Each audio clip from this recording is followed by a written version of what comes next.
नोरमा group, जो सोचता है वो करता है। आपके अपने सपनों का आशियाना। नमस्कार, एक बार फिर से आपका बहुत बहुत स्वागत करते हैं। भारत लाइव देख रहे हैं आप, और भारत लाइव में आज इनसाइड स्टोरी में हम आपको बिहार की वो राजनीतिक हकीकत समझाने के लिए आए हैं जिसमें पल पल बिहार की बदलती राजनीति का आखिरकार आगे होना क्या है। जैसा कि आपको पता है कि नीतीश कुमार जिस तरह की परिस्थितियों को देख रहे होंगे आप, उन परिस्थितियों में एक बात तो साफ नज़र आ रही है कि नीतीश कुमार ने जो आगे का प्लान बनाया है वो प्लान अभी तक किसी को समझ में नहीं आ रहा है। जो परिस्थितियां बनी हैं वो कुछ अलग ही कहानी कह रही हैं, और इस कहानी को अगर सीधे आंखों से देखें तो आपको नज़र आएगा कि नीतीश कुमार आखिर करना क्या चाहते हैं। नीतीश कुमार बड़ा खेल करने वाले हैं या सब कुछ ठीक ठाक रहेगा। पहले सम्राट, फिर विजय और विजेंद्र, अब निशांत को स्टैंड बाई में रखकर श्रवण कुमार के हाथों में सब कुछ देने के पीछे का राजनीतिक इतिहास क्या कहता है।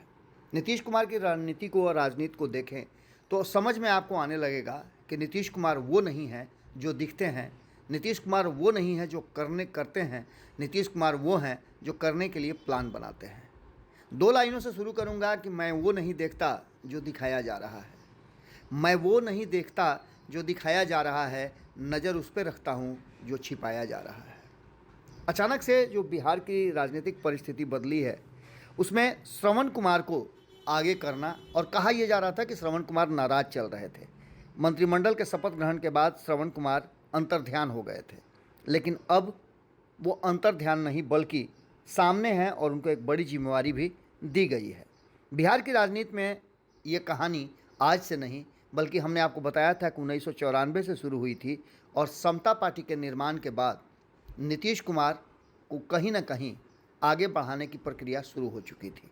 लेकिन अब जबकि सम्राट चौधरी को नीतीश कुमार ने अपना उत्तराधिकारी बनाया है, और उसके बाद लगातार वो ऐसे फैसले ले रहे हैं जिन फैसलों को देखकर लोग चौंकने लगे हैं, तो नीतीश कुमार अक्सर चौंकाते रहे हैं।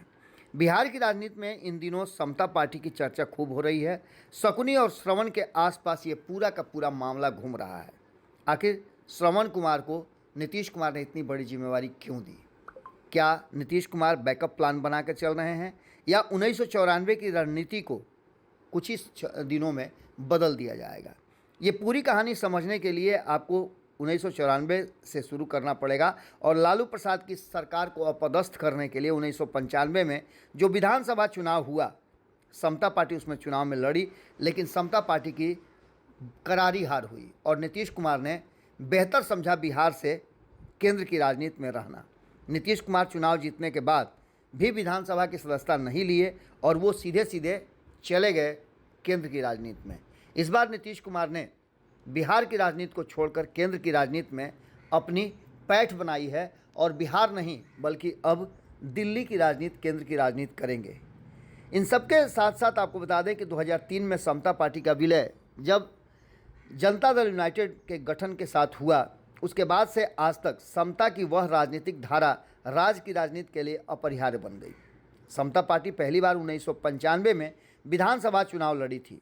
324 सीटों वाले विधानसभा में 310 सीट पर चुनाव लड़ करके भी मात्र 7 सीटें जीत करके समता पार्टी आई थी, जो लालू प्रसाद के लिए एक बहुत बड़ा, कहा जाए तो बेहतर अवसर था। नीतीश कुमार, शकुनी चौधरी, श्रवण कुमार, अनिल सिंह, रामस्वरूप पासवान और देवेंद्र नाथ दुबे के साथ विष्णु प्रसाद कुशवाहा इसमें जीत करके आए थे। 7 में से 5 लौकुश समीकरण के ही लोग थे, और यहाँ से ये स्थापित हो गया था कि लौकुश समीकरण आगे बिहार की राजनीति में किसी भी तरह का टक्कर देने के लिए तैयार हो रहा है। नीतीश कुमार, जैसा कि हमने आपको बताया भी, हरनौत से विधानसभा सीट पर चुनाव लड़े, और समता पार्टी के अरुण कुमार उसके बाद छोड़ने से उनके उपचुनाव लड़े थे। 1985 और 1990 के चुनाव में श्रवण कुमार नालंदा से क्रमशः लोकदल और जनता दल के टिकट पर हारे। इसी क्षेत्र में 1995 में समता पार्टी उम्मीदवार की हैसियत से उनकी पहली जीत हुई थी, और यहाँ से उनकी यात्रा शुरू हुई, और नीतीश कुमार के करीबियों में उनका सबसे ज़्यादा नाम आने लगा। नीतीश कुमार का भरोसा भी उन पर होता रहा। उधर शकुनी चौधरी से इस संयोग पर जोड़कर देखा जा रहा है कि सम्राट चौधरी भाजपा विधायक दल के नेता और राज्य के मुख्यमंत्री बन गए हैं। वे समता पार्टी के संस्थापक शकुनी चौधरी के पुत्र हैं और मैंने आपको पहले ही बताया था कि समता पार्टी का जब निर्माण हुआ था तो सम्राट चौधरी जिस कमरे में रहते थे उसी कमरे में ये बैठक हुई थी। सम्राट चौधरी ने बातों बातों में ये बात भारत लाइव के कार्यालय में जब एक कार्यक्रम के सिलसिले में आए थे तो उन्होंने आम लोगों से बातचीत के दौरान ये बात कही थी। पुरानी बातों को याद करते हुए उन्होंने बहुत सारी बातों को बताया था और उसे सुन देख करके ये लगता था कि शकुनी चौधरी ने, या शकुनी चौधरी जो कि इतिहास के पन्नों पर भी लिखा हुआ है, किसी भी पुराने राजनीतिज्ञ से पूछिए तो वो बताने के लिए तैयार हैं कि किस तरह से शकुनी चौधरी ने नीतीश कुमार के नाम पर वीटो पावर दिया था और उन्हें मुख्यमंत्री का सबसे प्रबल दावेदार बताया था। लेकिन अब धीरे धीरे करके बिहार की राजनीति में जिस तरह से सम्राट चौधरी को स्थापित किया गया और सम्राट चौधरी मुख्यमंत्री का शपथ लेने के बाद दिल्ली पहुंचे हैं, दिल्ली जाकर के उन्होंने प्रधानमंत्री, गृह मंत्री और पार्टी के राष्ट्रीय अध्यक्ष नितिन नवीन से मुलाकात के बाद जो नज़र आया वो साफ साफ दिखाई दे रहा है कि कहीं ना कहीं सम्राट चौधरी के हाथ में बिहार दे करके भारतीय जनता पार्टी ने आगे की रणनीति को बहुत ही मजबूती के साथ करने का बीड़ा उठाया है। नीतीश कुमार के फैसले अक्सर चौंकाते जरूर हैं और एक बार फिर से ये अभी तक किसी को पच नहीं रहा है कि नीतीश कुमार ने सहजता से कैसे मुख्यमंत्री की कुर्सी छोड़ करके राज्यसभा जाने का मन बनाया है। 1995 में जो जनादेश मिला था उसमें समता पार्टी के उम्मीदवार सदन में तो रहे लेकिन नीतीश कुमार उसके अगुवा नहीं बने।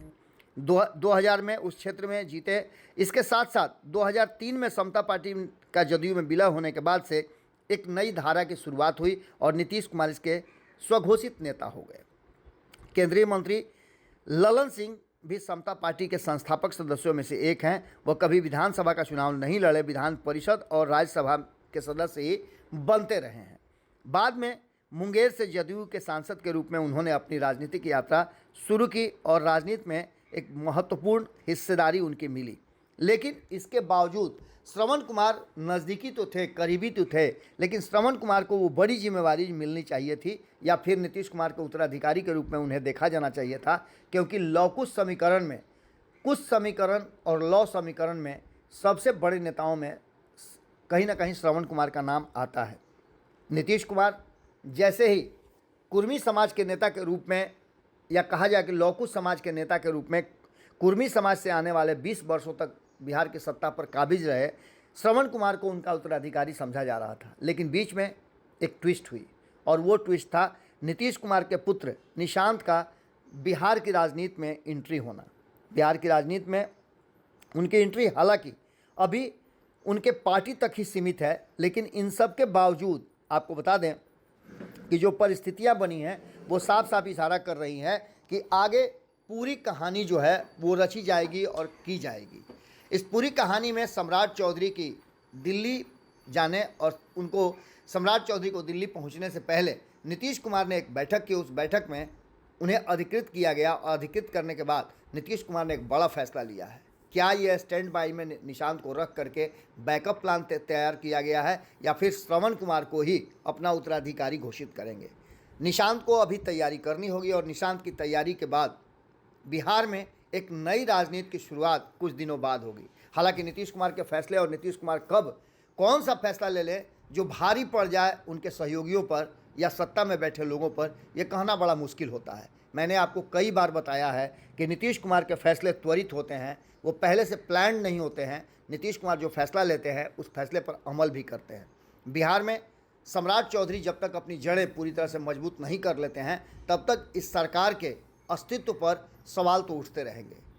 कई बार इन बातों को लेकर के जो परिस्थितियां बनी हैं वो कहानी कुछ और कह रही हैं और इस कहानी में एक बात तो साफ साफ नज़र आ रहा है कि जिस तरह से निशांत को स्टैंड बाई रख करके और उन्हें बिहार की राजनीति में स्थापित करने की बात की जा रही है, उससे साफ लग रहा है कि बैकअप प्लान नीतीश कुमार ने तैयार कर लिया है और इनके बैकअप प्लान के बाद जो परिस्थिति सामने आएगी उसमें नीतीश कुमार का फैसला बहुत अहम होगा। नीतीश कुमार ने पहले सम्राट चौधरी को आगे किया, उसके बाद विजय चौधरी और विजेंद्र यादव को उप मुख्यमंत्री बनाया और मात्र 3 लोगों के साथ ये सरकार चलाने की शुरुआत हुई है, जिसमें निशांत को कहा जा रहा था कि उप मुख्यमंत्री की कुर्सी दी जाएगी। ऐसा नहीं हुआ। स्टैंड बाई रख करके श्रवण कुमार को जिस तरह की जिम्मेवारी दी गई है और सदन में नेता बनाया गया है, वो साफ साफ इशारा कर रहा है कि नीतीश कुमार ने एक दूरगामी प्लान बनाया है और इस प्लान में हमेशा भारतीय जनता पार्टी को सतर्क रहने की ज़रूरत है। भारतीय जनता पार्टी अगर सतर्क रहेगी तभी उसकी सत्ता बचेगी, वरना नीतीश कुमार का फैसला अगर बदल गया, चेंज हो गया या उनका मूड चेंज हो गया तो निश्चित रूप से बिहार में एक बार फिर से उथल पुथल देखने को मिल सकता है। हालांकि कहने वाले तो ये कह रहे हैं, जानकारों की बात करें या फिर राजनीतिक गलियारे में ये चर्चा है कि अब भारतीय जनता पार्टी जनता दल यूनाइटेड को फिर से सत्ता के शीर्ष पर, मुख्य कुर्सी पर आने नहीं देगी। खैर, राजनीति में कुछ भी संभव है, ये देखना दिलचस्प होगा कि क्या कुछ निकल के सामने आता है। जब सम्राट चौधरी दिल्ली से लौटकर पटना आएंगे और बहुमत साबित करेंगे, उसके बाद उनकी प्रक्रिया प्रतिक्रिया क्या होती है, क्योंकि बहुमत साबित करने के बाद सम्राट चौधरी पूरी तरह से ये साबित कर देंगे कि वो बिहार में सत्ता चलाने के काबिल हैं और उनकी काबिलियत क्या रंग लाती है, किस तरह से सामंजस्य बिठाती है, ये देखना बड़ा दिलचस्प होगा। लेकिन नीतीश कुमार ने दाव तो चल दिया है, अब इस दाव पर नीतीश कुमार किस तरह से आगे बढ़ते हैं ये भी देखना बड़ा दिलचस्प होगा। जुड़े रहिएगा भारत लाइव के साथ, खबरों का सिलसिला लगातार जारी है। बहुत बहुत धन्यवाद, नमस्कार। आपके सपनों को हमने सजाया है, ई होम्स पैनोरामा को हमने बनाया है। ई होम्स मेरा एक सपना था जिस पे मैं पिछले 4 साल से काम कर रहा था। हमने जो बनाया है वो सबने है माना। ई होम्स पैनोरामा में हो आपका भी आशियाना। और फाइनली हमने 2021 में इस प्रोजेक्ट को लॉन्च किया। बहुत लोग अप्रिशिएट कर रहे हैं कि पूर्णिया जैसे शहर में, बिहार के, एक तो बिहार की बात करें उसमें भी पूर्णिया जैसे छोटे जगह में इस तरह का लाइफस्टाइल देना, ये सुन के हम लोगों को बहुत अच्छा लगता है। ई होम्स में हमने कुछ और भी किया है, जैसे हम जिस जगह में रह रहे हैं हमारे फैमिली सिक्योर हो, उनको सिक्योरिटी का ध्यान में रखा है। आपकी सुविधा और सुरक्षा आपके लिए खास है, ये आपका विश्वास है। इसमें आर्टिफिशियल इंटेलिजेंस का 7 लेयर सिक्योरिटी का हमने इस्तेमाल किया है। लस ग्रीन कैंपस को बनाया है, यदि हमारा बाउंड्री वाल है तो वो वर्टिकल गार्डन है। ये जितनी भी फैसिलिटी होता है एक इंटरनेशनल टाउनशिप में ई होम्स है, ये हम लोग विश्वास नहीं कर पा रहे हैं। जो भी हमारे मित्र दोस्त या जो भी हमारे बाहर के बाहर आते हैं तो हम लोगों को बहुत अच्छा सुनने को मिलता है और बहुत अच्छा क्रेडिट मिल रहा है। वो सारा हमने सिर्फ एक बिल्डिंग नहीं बनाया, हमें एक बहुत अच्छा लाइफस्टाइल दिया ई होम्स में, और मेरा एक सपना था जिसको मैं आज फुलफिल होते हुए देख रहा हूँ। ये आपका आवास है। ई होम्स पैनोरामा में अब आपका निवास है। E Homes Panorama, luxurious lifestyle redefined. Panorama group, जो सोचता है वो करता है। अगर ये वीडियो पसंद आई और वह बिहार के राजनीति और बिहारियत से सरोकार रखेनी तो सब्सक्राइब बटन दबा के चैनल के सब्सक्राइब कर ली।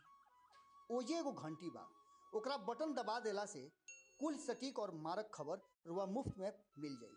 अगर रुआ पत्रकारिता के हमनी के नया प्रयोग में सहयोग कर चाहतानी तो ज्वाइन बटन दबा दी।